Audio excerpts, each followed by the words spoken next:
Hello everybody and welcome back to another A Beginner's Guide 2. This time we are looking at Charizard EX. I know I've been away for a while, but we're back and we're going to look at some new stuff. So Charizard EX is the latest EX that everyone is all hyped up about. A lot of people didn't like the look of it to begin with. I thought it was brilliant immediately. Let me talk to you all about it. So the deck is focused around Charizard EX.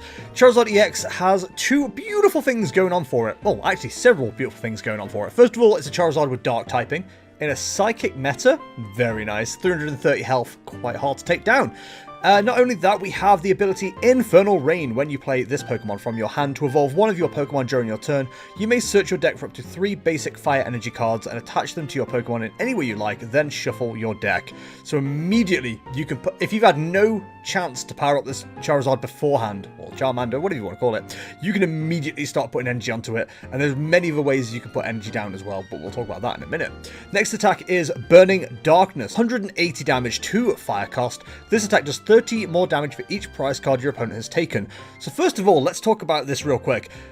It's already one-shots Mew VMAX and God of War EX. Very important. But the rest of the meta is kind of like, oh, no, it's okay, 180 damage. 30 per prize card is huge, and if you can manipulate the prize cards the way you'll want to try and manipulate the prize cards, then you could be swinging for a hell of a lot of damage. It's 180 plus 30. You're doing 210, 240, 270, 300. You're hitting up to 330 damage as long as you don't lose that last prize card. It's a very, very, very good card. I'm looking forward to it. There's quite a few lists going on at the moment. I just wanted to show you what the card was based around. I'm looking at this one at the moment. There's definitely other lists out there. I will link this one, and if there's any lists you think are better, please let me know in the comments. But yeah, first of all, we're building around what is like the new search engine, basically. Arceus VSTAR. We kind of ignore the attacks. It's a great late game attacker if needs be for 200 damage, but we're really there for the star birth. During your turn, you may search your deck for up to 2 cards and put them into your hand, then shuffle your deck. It's great. It's fantastic. Who say no to 2 cards for free? Not only that, we also have more card search in Pidgeot EX. Once during your turn, you may search your deck for a card and put it into your hand, then shuffle your deck. You can't use more than 1 quick search ability per turn. So 280 health, it's a decent amount of health on the Pokemon, really. You know, there's not that many electric attackers in the format. We'll ignore Miraidon. A Blustery Wind, 120. You may discard a Stadium in play. Not a huge amount of damage. But if you know your opponent's got 1 path and you need access to it for whatever reason, if you need to get to the Arceus, if you need that Infernal Rain, Blustery Wind's there, maybe, to take it out. It's not a bad attack at all. And you might get lucky. You might be able to take out a small single prizer as well. There's definitely ways around it. What else are we running in this deck? Well, of course, the evolution lines for the previous Pokemon. We don't have to worry about that. We're running Radiant Charizard. We know the Excited Heart ability. This Pokemon's attack costs 1 colorless less for each prize card your opponent has taken. So once they have taken 4 prize cards, you are attacking for 1 fire energy. And Combustion Blast is doing 250 damage. During your next turn, this Pokemon can't use Combustion Blast. This is the 1-2 punch I think you want to aim for with this deck. When your opponent's down to 2 prize cards, Radiant Charizard comes out, it swings for 250. That could take something out. That could finish something off. That could throw a choice bet on there, take out a V-Star. They have to answer this Radiant Charizard because you play Escape Ropes, you play Switches, you can get it out of the active and back into swing again. If they take it out and they are down to 1 prize card, Charizard is hitting for 330 damage before any modifiers in choice belts and etc. It's taking out almost anything in the format. So you've got a really, really good late game 1-2 punch in your 2 different Charizards.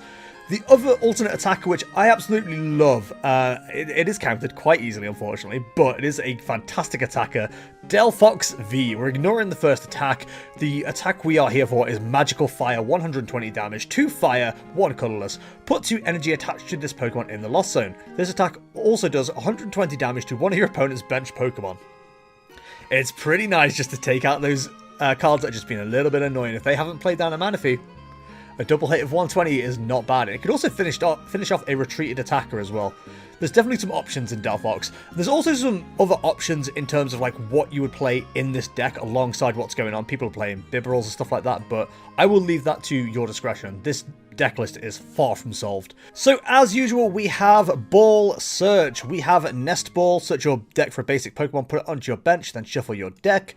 Ultra Ball, you can only use this card if you discard 2 other cards from your hand. Search your deck for a Pokemon, reveal it, put it into your hand, then shuffle your deck. We also run 1 Level Ball. Search your deck for a Pokemon with 90 HP or less, reveal it, put it into your hand, then shuffle your deck. There is situations where maybe Rare Candy's not coming up, or maybe you just need a little bit of extra time to get some evolution going on. We do run a 1 line of Charmeleon just to make sure we can get our Charizards going. You don't need to always get them sent up straight away. You don't. We have Rare Candy. Choose one of your basic Pokemon in play. If you have a Stage 2 card in your hand that evolves from that Pokemon, put that card onto the basic Pokemon to evolve it, skipping the Stage 1. You can't use this card during your first turn or on a basic Pokemon that was just put into play this turn, which is very sad for a lot of people, because I think it used to work like that, where you could evolve it in one go. If you played down the basic, then evolve it straight up. That doesn't work anymore, and we're kind of glad of it, because God of War EX will be running rampant. Of course, we have our Escape Rope and our Switch. Escape Rope, each player switches their active Pokemon with one of their bench Pokemon. Your opponent switches first, and Switch your active Pokemon with one of your bench Pokemon. Next up, we have Super Rod. Shuffle up to 3 in any combination of Pokemon and basic energy cards from your discard pile into your deck. It's just good to get back anything you've lost. Maybe you lost the Radiant Charizard, you can bring it back. Death Ball, Fire Energy, bang, 250. There's applications, we all know. 2 tools, we're using a Choice Belt. The attacks of the Pokemon this card is attached to do 30 more damage to your opponent's active Pokemon V. And we're running a new card from Obsidian Flames called Vengeful Punch.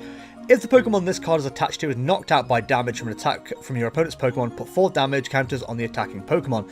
So this very much works like, let me think, the tool that is a vengeful one. I'm going to have it up on screen. But that does damage based on whether the Pokemon the tool is attached to had full health, and I think it's 8 damage counters.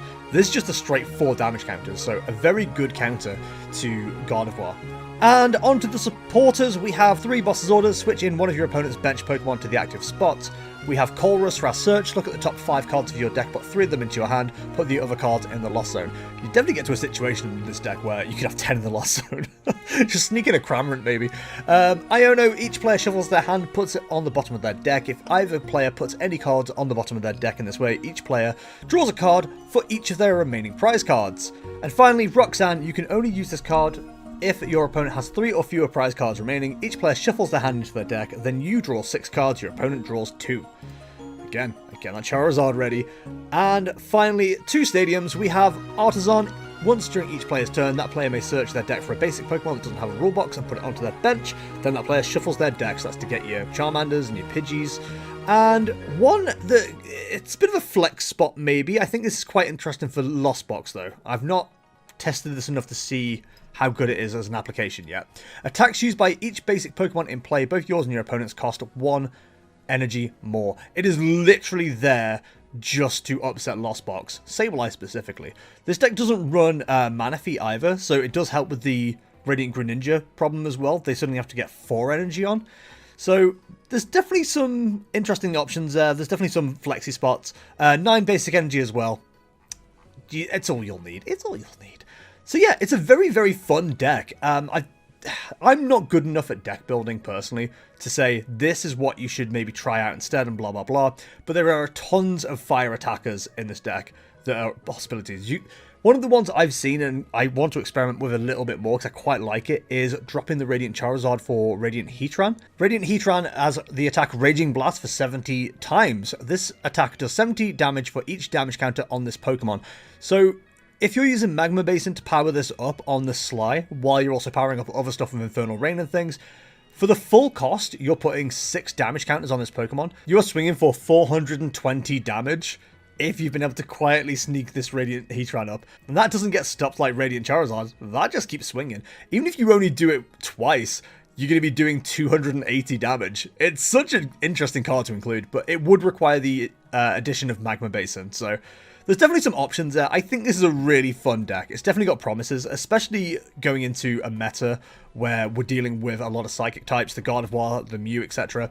And in 151, I will revisit this list. I will do another Beginner's Guide too, because there is a Fire Charizard coming out as well. A Fire Charizard EX in 151, which I think will slot into this deck quite nicely. I'm looking forward to doing some more deck checks I'm looking forward to do some more deck videos where we look at some of these branching paths and things like that. So yeah, there we go. That was Charizard EX. Hope you enjoyed it, guys. If you've got any suggestions on more decks you would like to see, please let me know in the comments below. All my social media links are in the description, and I shall see you in the next one. See ya!